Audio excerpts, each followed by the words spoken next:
Let me just do a couple quick checks here. So if I go back to the picture here, and one of the things we can expect, just as a quick little test case, is if I have the ball sitting at the bottom here, and with no velocity, I would have a W of x is 0, y is like minus something. Let's call it minus 1. Oh, sorry. X 0, minus 1, 0. X, x prime, y, y prime. If I had that scenario, the thing is just the mass on this pendulum is just sitting at the bottom, what would the force in the rod be? Negative, positive mg, negative, mg. Exactly. The rod and gravity should balance perfectly because it's just going to sit there, right? So our net force should be 0 at the end of the day. So let's just confirm that we actually get that. So we're going to say W is 0, 0, negative 1, 0. And again, you have to be able to convert those numbers in your head and rhyme them off as, like if you just look at them, they have no meaning. But x position, x velocity, y position, y velocity, because that's how we defined W1 through W4. If we make that, and then we call our pendulum dE, the xy dE version, and pass it that W, we should get a whole bunch of things here. That's interesting. Aha, first mistake. The rates of change should all be 0. And the line here, the problem is with the third factor in the derivative, which is the y velocity. What should that line actually be on the right-hand side? What term is the y velocity? W4, exactly. Something as silly and subtle as that would totally mess things up. So what this would have said is that I actually have a velocity that makes no sense at all. So let's fix that, rerun it, and now we're good. OK. Now what we could do to tweak things is, let's go back to here. If we actually start at the same position but add a velocity, if we add a velocity, then there had better be an upwards force, because if this thing is going to bend around, then there should be an upwards positive centripetal acceleration. And we can dial that in by changing, well, that's going to the right. That would make our x velocity something. Heck, let's make it 1 and see what happens. So, whoops, there we go. Let's go back to our W, make the x velocity 1. So it's hanging at the bottom, and we're going to give it an initial kick to the left. We're not simulating right now. We're just seeing, does the rate of change make any sense? And now we have, sorry, I should make sure, I should make clear what this is. W is position, velocity, position, velocity. dW dt is velocity, acceleration, velocity, acceleration. So what we get is the x velocity is 1, check. The x acceleration is 0. That makes sense, actually, because all the acceleration should be centripetal. The y velocity is 0, that's fine. The y acceleration is 1. So yes, we are getting centripetal acceleration. So we should, if we kept adjusting things as it started spinning, it should start going in a pendulum-type motion. So this is looking, at least to the first glance, reasonable. That's about all you can get from this stage here. So now we're going to go and build our main script that actually is going to run this. OK, then a quick editorial. This part, I find this part the most intuitive, because this is the physics. This is just F equals ma written out. And especially if you write it as forces and things like that, there's nothing much going on that's new, except for this idea of the 4 variables, position, velocity. That's the only thing that we're bringing in that's novel, that's not just grade 10 physics. So once we have that, now we go to the very new stuff, which is the simulation side of things. There we go. So we're going to run W83. I'm going to open W83 here. There we go. And we're going to take a look at what it represents. There is not a lot here. Once we get to the simulation side, it's incredibly short to write this, because ODE45 is doing all the heavy lifting for us. So we're going to set the initial position as, here's our axis, as x equals -2. So out to here, -2. And what we should see is the pendulum swing back and forth. So this is like what we did in the previous class by setting an angle. Now we've defined everything in terms of x and y. So we'll have the same thing rolling out in x and y's. We're going to simulate for 10 seconds. And the key thing again, notice the first input to the ODE45 is this thing called f.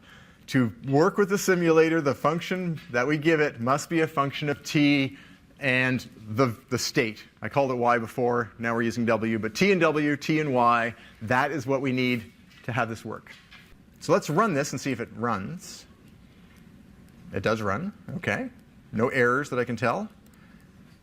Do we get what we calculate back, the simulation results, are t and w. So t, if I look at it, stops at 10. If I go back up far enough, it'll start at 0. And what we get matching with that is w, and it's the same number of rows, 213 rows as I look down here. They both have 213 entries. So how would I interpret this w vector? Sorry, this w matrix. What does each row or each column represent? Each row is a w vector, exactly. Which means what would the first column then represent? X position, x velocity. Number 3 was y position, y velocity, right. So I've got time going down this way, and I've got my variables going this way. So I can calculate or plot or do whatever I want with the position over time, the position over time in y, velocity in x over time, velocity in y over time. And that leads us to a nice way to plot this.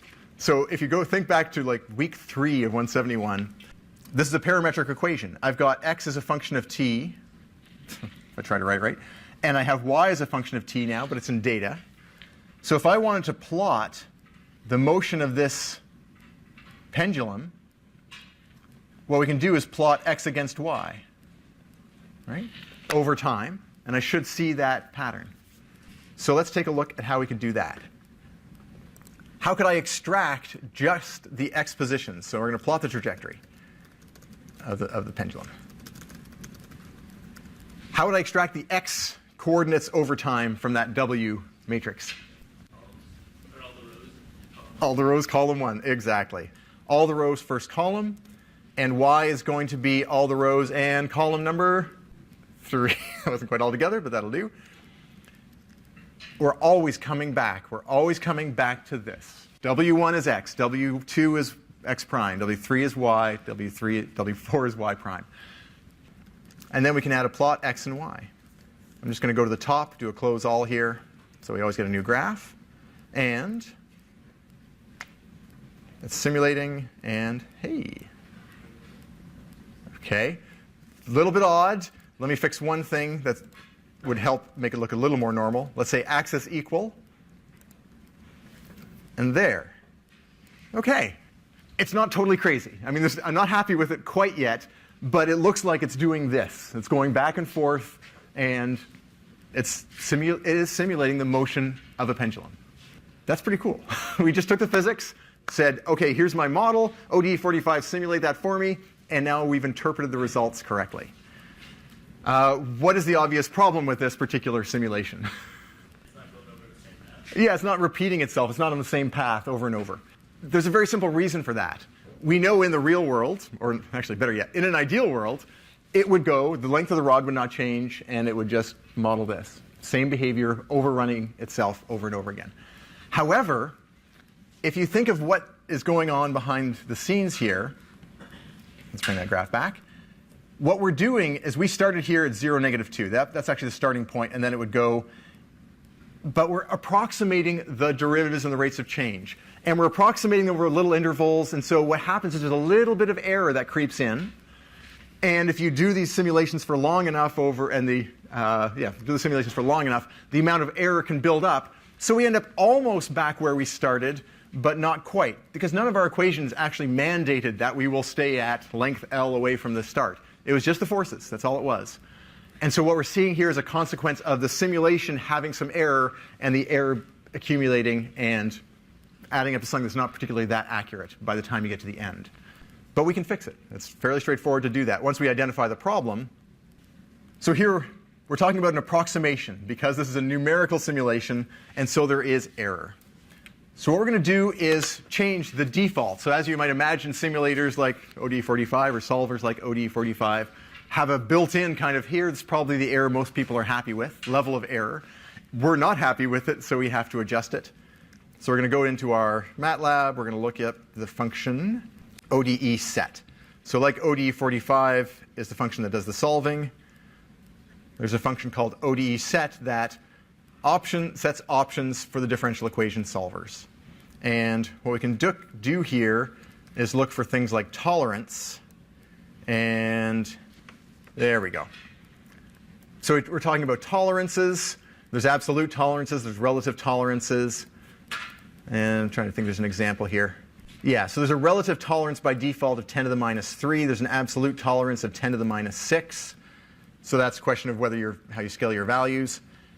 The syntax is, I would like to change we'll set the absolute tolerance to a more small number. That's a higher accuracy. And just basically give the name of the thing you want to set and the value. So this is like our graph. So we set marker size to 25. It's the same kind of syntax here. We're going to say OD set.